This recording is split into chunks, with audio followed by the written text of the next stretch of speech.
Hola, soy Agustín Bourlot. Y en el siguiente trabajo se hablará del biestable como elemento básico. Un elemento fundamental para el procesamiento y almacenamiento de información. Este dispositivo electrónico pertenece a la familia de los circuitos secuenciales y se caracteriza por tener dos estados estables que pueden representar los valores lógicos binarios 0 y 1. En los sistemas digitales, uno de los elementos fundamentales para el procesamiento y almacenamiento de información es el biestable. Este dispositivo electrónico pertenece a la familia de los circuitos secuenciales y se caracteriza por tener dos estados estables que pueden representar directamente los valores lógicos binarios 0 y 1. A diferencia de las compuertas lógicas combinacionales, cuya salida depende únicamente de las entradas en un instante dado, los biestables tienen la capacidad de almacenar información gracias a la retroalimentación interna que poseen. Esto los convierte en celdas de memoria básicas, capaces de mantener un dato incluso cuando la señal de entrada ya no está presente. El flip-flop básico está constituido por dos compuertas NAND con dos entradas de datos, set y reset, y dos salidas que realimentan, en forma cruzada, a las entradas de las compuertas.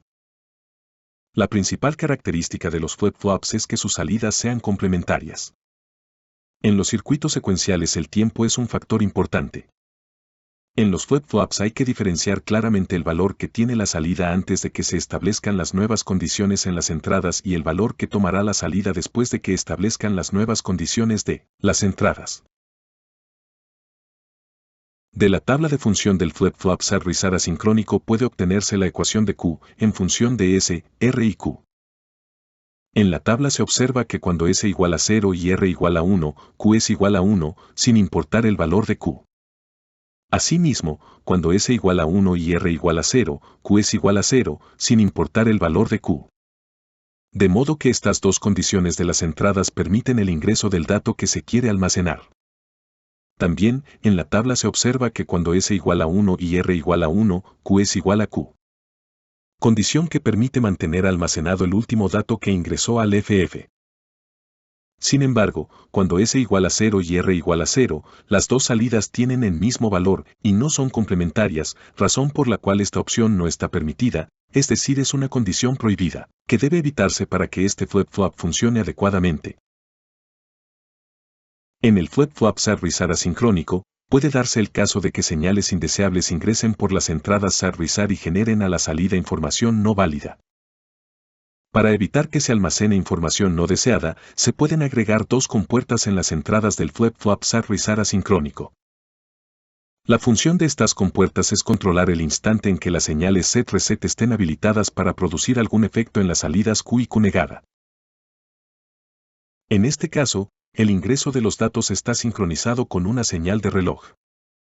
De modo que cuando la entrada de reloj es 0, los datos de las entradas S y R no tienen ninguna influencia en la salida que mantiene su estado anterior sin importar el valor de S o R o de la salida anterior. La tabla muestra el comportamiento del FFSR sincrónico.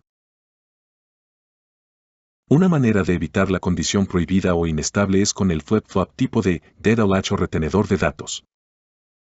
La función del inversor es hacer que las entradas S y R siempre sean el complemento la una de la otra, de esa forma nunca se tendrá la condición prohibida S igual a 1 y R igual a 1. Este circuito tiene una sola entrada de datos y una señal de reloj. De esta manera se puede ingresar un 0 o 1 como se indica en la siguiente tabla de verdad. Está construido con dos flip-flops SAR-RISAR sincrónicos conectados en cascada, uno para mantener el estado de la salida, slab, y otro para guardar la información de las entradas, master. Presenta el comienzo del pulso de reloj para posteriormente transferirla a la salida del flip-flop.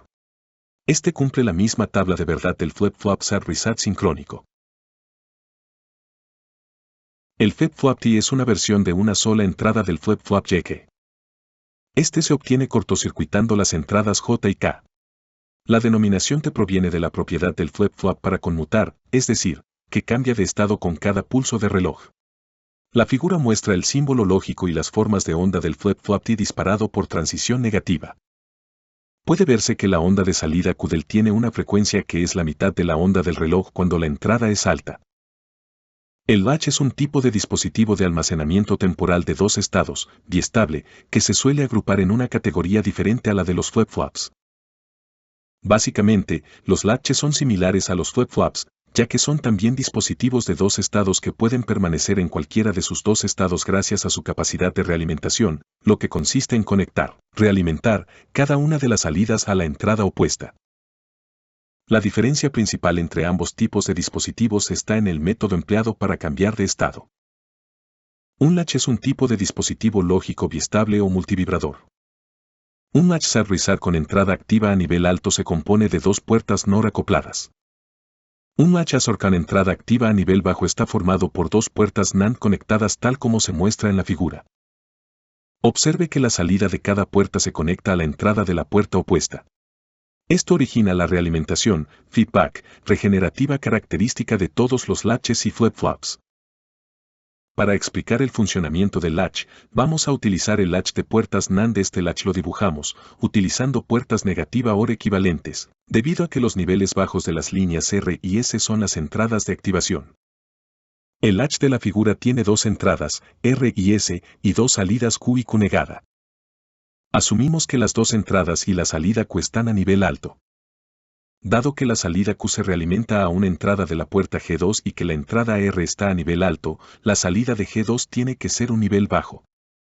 Esta salida a nivel bajo está acoplada de nuevo a una entrada de la puerta G1, asegurando así que su salida sea un nivel alto. Cuando la salida Q está a nivel alto, el latch se encuentra en estado set y permanecerá indefinidamente en él hasta que se aplique un nivel bajo a la entrada.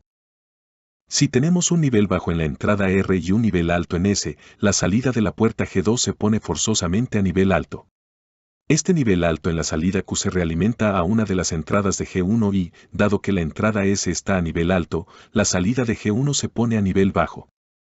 Este nivel bajo en la salida Q se realimenta a una de las entradas de G2, asegurando que la salida Q permanezca a nivel alto incluso cuando se elimine el nivel bajo de la entrada R. Cuando la salida Q es un nivel bajo, el latch se encuentra en estado reset. Ahora el latch permanece indefinidamente en este estado hasta que se aplique un nivel bajo en la entrada S. En operación normal, las salidas de un latch son siempre complementarias una de la otra. Cuando Q está a nivel alto, Q negada está a nivel bajo, y cuando Q está a nivel bajo, Q negada está a nivel alto. Los latches y flip-flops son elementos fundamentales en los sistemas digitales porque permiten almacenar y mantener información binaria. El latch es el dispositivo más simple, sensible al nivel de la señal de control, mientras que el flip-flop es más robusto, ya que responde al borde de la señal de reloj, lo que lo hace ideal para aplicaciones síncronas. Gracias a ellos es posible implementar registros, contadores, memorias y circuitos secuenciales, constituyendo la base de la electrónica digital moderna. En síntesis, los latches se utilizan cuando se necesita una respuesta inmediata y continua a la señal de control, mientras que los flip-flops se aplican cuando es necesario un control más preciso y sincronizado con un reloj. Ambos, en conjunto, permiten diseñar y organizar la lógica secuencial que da vida a procesadores, sistemas de comunicación y prácticamente cualquier dispositivo digital.